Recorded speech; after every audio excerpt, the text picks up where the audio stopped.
La planta ensambladora de Mazda paró hoy su producción. El vocero de los trabajadores, Guillermo Charcas, aseguró que 500 empleados quedan en el IRA. Esta semana la compañía colombiana automotriz ensambló su último carro en Bogotá. Obreros y patronos estuvieron de acuerdo en cesar operaciones como consecuencia de la apertura de las importaciones. La primera semana de mayo del año 2014, los titulares de los principales medios colombianos anunciaron una noticia que se venía augurando de un tiempo atrás. La compañía colombiana automotriz, CCA, detuvo sus líneas de producción, poniendo punto final a una de las principales casas ensambladoras del país. Tanto en los noticieros como en la prensa escrita se limitaban a informar que se debía a una baja productividad de la planta, sin dar mayor trascendencia de los factores que precedieron a aquella detonante, que significó la pérdida del empleo a más de 500 trabajadores que laboraban en sus instalaciones. Nuestro objetivo es claro, y es identificar las razones y los actores que entraron en juego en el momento del cierre de la CCA. Hay actores que son más relevantes que otros, y es oportuno tratar sobre el más relevante de ellos. Y para esto, vamos a preguntarnos, ¿qué era la CCA? La compañía, que en el momento de su cierre era una filial de Mazda, nació en los años 60 como fiel muestra de la industrialización que se estaba gestando en el país, ensamblando vehículos de diferentes marcas, de origen europeo en su mayoría. Pero no fue sino hasta inicios de los años 80 que la gran firma nipona descubrió el potencial en dicha planta para su expansión en Latinoamérica, adquiriéndola y poniéndola en marcha en pro de sus planes expansionistas. Ya cuando Mazda encontró un éxito en la compañía, no solo para su incursión en Colombia, sino también en sus vecinos, Venezuela y Ecuador, países en los cuales se dirigían gran parte de sus exportaciones aportando al Producto Interno del país. Aparentemente todo iba bien, hasta que a finales de la década del 2000, las exportaciones de la casa ensambladora tomaron un abrupto descenso y por consiguiente la caída de la producción de la marca. Es aquí donde se observan los primeros síntomas de una enfermedad en la compañía que resultó ser terminal. ¿Qué enfermó la empresa? O dicho en otras palabras más académicas, que empezó a desensamblar el conglomerado de actores que hacía parte de la CCA. En el desarrollo de este corto documental se hará un diagnóstico del mal que aquejaba a la empresa, rastreando cada uno de los síntomas y sus causas. Elaborar un análisis de cada uno de los síntomas y rastrear sus causas no es más que aplicar la teoría del actor red, expuesta por Latour, debido a que existe un ensamblaje de actores que al entrar en juego unos con otros, alteraron el delicado entramado que existía anteriormente. Hay que tener en cuenta que en toda la red es de cierta forma como una cadena, porque ella es tan fuerte como el más débil de sus eslabones. Ese eslabón, el actor más débil, fue determinante en el deceso. Para identificar los síntomas hay que estudiar los actores de la red. Para ello, se estudió una entrevista que se le realizó para la época al presidente de la CCA, Fabio Sánchez. En dicha entrevista, realizada poco antes del cese de actividades de la planta, que inicialmente era de carácter temporal, se tocaron temas concernientes a ella, tales como el nivel de productividad que llevaba, la situación de los empleados, los planes para mejorar la situación, las exportaciones, las ensambladoras en Colombia y qué tanto las ha afectado la apertura económica del país, TLCs, el esquema de negocios de Mazda y el futuro de la marca en Colombia. La planta, que en sus mejores años, que databan antes del 2009, se encontraban en un margen alto de productividad debido a las exportaciones realizadas hacia Venezuela y Ecuador, inexistentes al término de la CCA. Pero no es algo que surgió de la noche a la mañana. Tras eso existe una agencia de actores que poco a poco fueron desarticulando este delicado equilibrio. Ecuador, que en los últimos años ha venido gestando una serie de políticas proteccionistas en pro de su industria, ha aumentado los gravámenes de diferentes mercancías que podrían sensibilizar su economía, entre ellos los vehículos. En el caso de Venezuela, su cada vez más débil economía ha provocado que marcas abandonen sus territorios debido a su poca rentabilidad que dicha economía ofrecía. Hasta aquí, ya la CCA se enfrentaba a un territorio hostil. El año 2009 resulta un año bastante relevante para la lenta decadencia de la industria colombiana en general. Es aquí donde nacen gran parte de los problemas de la industria automotriz en materia de exportaciones. No solo por lo dicho anteriormente, sino por el contexto político por el que atravesaba el país en ese momento. En este año tuvieron lugar diferencias políticas con sus dos vecinos más importantes, lo que derivó en la debilitación de los tratados comerciales con dichas naciones. Esta fue la receta perfecta para que estos dos actores empezaran a desensamblarse de la red. Mientras esto ocurría en la economía y en la política colombiana, en el año 2011, Mazda, y en conjunto con el gobierno mexicano, anunciaba la apertura de una gigantesca planta, que prometía ser el centro de operaciones estratégico en el continente americano. Esta planta fue producto de una ardua investigación del mercado en los cuarteles principales en la Tierra del Sol naciente. Esta planta, desde sus comienzos, fue expuesta como un ambicioso plan, esperando una productividad inicial en el 2014 de 140.000 automóviles, aumentando progresivamente hasta alcanzar 230.000 vehículos por año para el 2016. La planta por sí misma no representaba un reemplazo directo para la filial colombiana, pero sí era una gran amenaza. De la mano con los tratados de libre comercio entre Colombia y el Estado mexicano, libraban de carga arancelaria varios productos, entre esos la importación por parte de Colombia de vehículos. El ensamblado sociotécnico fue determinante para que la producción de la CCA migrara a México. La planta no fue pensada como un reemplazo directo o exclusivo de la compañía colombiana automotriz. Me complace mucho estar aquí nuevamente en Guanajuato. La industria automotriz es ejemplo del dinamismo y competitividad del México del siglo XXI. Es una creciente fuente de empleos para los jóvenes mexicanos. Los trabajadores, como actores de la red, también tienen agencia y de igual manera tienen un significado para los diferentes actores que componen la red. Para el director de la planta mexicana, el costo laboral de un obrero es equiparable al de los obreros en Tailandia, es decir, alrededor de los $2. Esto quiere decir que para los directivos de Mazda, el obrero no es más que un valor productivo, una cifra.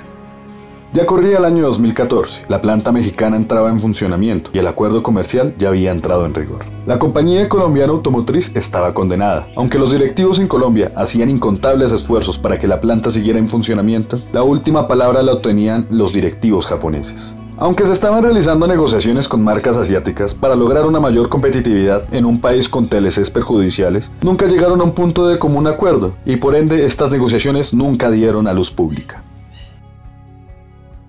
En estos momentos, en que la compañía colombiana automotriz se encuentra en etapa terminal, resulta necesario qué significaba para cada uno de los actores de la red. La compañía, vista desde dentro, el síntoma de que algo andaba mal era el lento pero constante recorte de personal. Esto era decidido por la dirección colombiana para que aún resultara viable la operación de la empresa, siendo los trabajadores los actores más vulnerables, los primeros en sufrir las consecuencias de la decadente organización. Para la dirección, la CCA, más que una oportunidad de negocio, ya representaba un patrimonio nacional, que no debería dejar perderse. Para los dirigentes nipones, no era más que un mal negocio, era inviable, en términos del consumo interno y de las exportaciones. Para Mazda, dejar de operar en Colombia no involucraba la desaparición de la marca de las calles colombianas.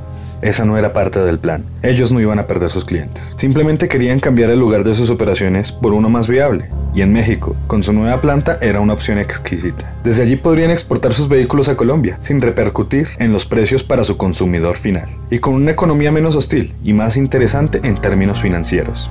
Para saber cuál es el negocio de Mazda en Colombia, basta con preguntarse, ¿quiénes compran vehículos en Colombia? Mazda tiene un segmento del mercado con el que opera. Ellos no se dedican a vender vehículos de bajo coste al alcance de las clases sociales bajas, sino apuntan a un público con unos estándares de calidad más alto. Apelaba a la satisfacción de necesidades propia de una clase media alta. En el caso de Colombia, quienes más adquieren vehículos son personas ubicadas en un nivel socioeconómico medio-bajo, con oportunidades de ascenso en su escala social. Personas optaban por marcas reconocidas, pero con precios más razonables a sus posibilidades financieras. Y en este contexto, Mazda no tenía mayor participación, lo que se traduce en una presencia bastante moderada en las calles colombianas. Los ciudadanos del común tenían una agencia importante en la estructuración de la marca en Colombia.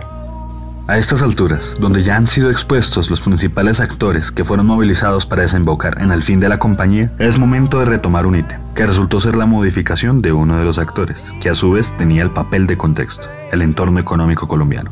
Este ítem, que tiene raíz en el 2009, como ya habíamos mencionado, se sitúa una crisis en la industria colombiana, producto de la dificultad para que las mercancías manufacturadas salieran del país, conjunto a los TLCs que permitían el ingreso de mercancías elaboradas, como la tecnología, entre ellos los automóviles, y la salida casi que exclusiva de productos del sector primario. Esto segregaba cada vez más la economía local. No todos piensan así. Hay quienes ven en Colombia un potencial de negocio en materia automotriz, por su ubicación geográfica y la gran cantidad de importaciones que se hacen actualmente. Esto choca de frente con el hilo conductor que se ha venido desarrollando, aunque tiene cierto sentido, siempre y cuando esto se encuentre en una red diferente que lo permita. La red actual difícilmente permitiría explotar el potencial económico que tiene la industria en Colombia. Es necesario modificar la red. La gran dificultad es que esta red macroeconómica que conocemos hoy día se ha ido tejiendo poco a poco por más de 20 años, en los cuales está estaban haciendo la apertura económica actual, que hoy por hoy muchos consumidores disfrutan, pero que tanto ha dificultado al progreso de la industria nacional. La CCA da un fiel testimonio de ello.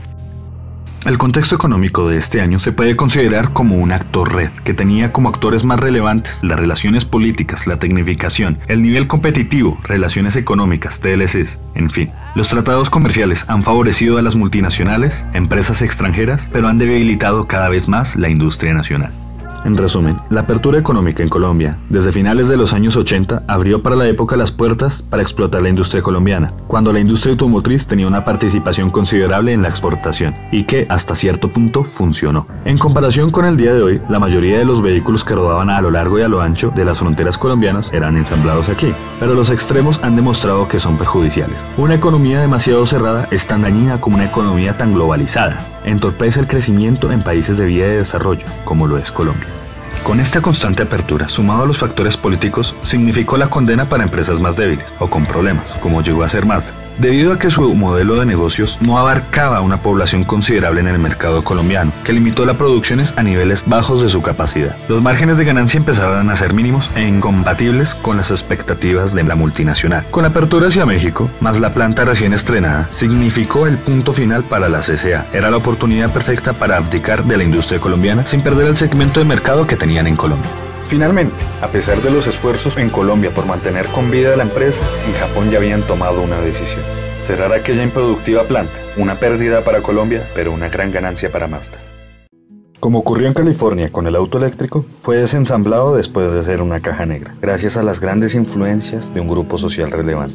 De acuerdo a esto, podría especularse que, si no hubieran existido dichas diferencias políticas o hubiese existido una mayor prudencia en relación a la apertura económica del país, es posible que la CCA siguiera siendo una de las 4 casas ensambladoras más grandes del país, y así conservando su participación en el extranjero. Pensando hacia un futuro, en un posible resurgimiento de la CCA bajo un mismo nombre, o quizá con otro, resulta improbable, considerando que Colombia tiene una tendencia a la globalización, dando como resultado un territorio bastante agreste y competitivo, dificultando el ingreso de nuevas empresas o industrias. Nos encontramos frente a una paradoja. Nos enfrentamos a un mercado inclinado a la apertura, pero que con dicha competitividad es cada vez más cerrado a industrias emergentes. En el caso de la CCA, sin importar lo que representó en alguna época para la industria colombiana, fue lentamente absorbida por la multinacional y cuando esta ya no le fue de utilidad, fue descartada y posteriormente desaparecida. La CCA a nivel internacional era insignificante en el momento de su cierre. Esto fue consecuencia del cerrado mercado globalizado. El actor con mayor agencia, con mayor participación macroeconómica, fue el más influyente en el desensamblaje de los demás actores, que en últimas, aunque eran necesarios para el correcto funcionamiento de la CCA, eran insignificantes frente al gran actor de la red, el eslabón más fuerte, que se encargó de destrozar a los demás con su gran fuerza, con su gran poder, en contraste a los demás.